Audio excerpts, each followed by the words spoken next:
नमस्कार विद्यार्थी मित्रांनो, फोरम MPSC अकॅडमीमध्ये आपलं स्वागत आहे। चॅनलवर नवीन असेल तर चॅनलला सबस्क्राईब करा जेणेकरून तुम्हाला माहितीपूर्ण व्हिडिओ मिळत राहतील। हे पहा, जी राज्यसेवेची पूर्व परीक्षा आहे ती 9 नोव्हेंबरला होणार आहे।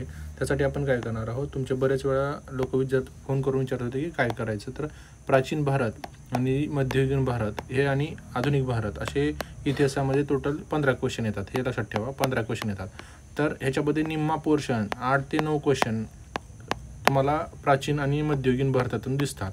हे तुम्ही मागचं ॲनालिसिस करा। हे आपण याच्यामध्ये ॲनालिसिस पण घेणार आहोत, जेणेकरून तुम्हाला हे आता बघा, हिस्ट्रीसाठी वेगवेगळे सोर्सेस वापरले जातात। कुठले वापरतं, कोण कुठले वापरतं।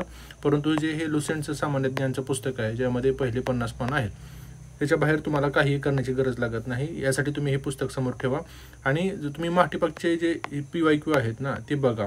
तुम्हाला सर्व क्वेश्चन ह्याच्यामध्ये सापडून जातील। समजा 8 ते 9 क्वेश्चन आले तर तुम्हाला ते आरामात सोडवता येतात ह्याच्यातून। ह्याच्या बाहेर तुम्हाला काही करण्याची गरज लागत नाही।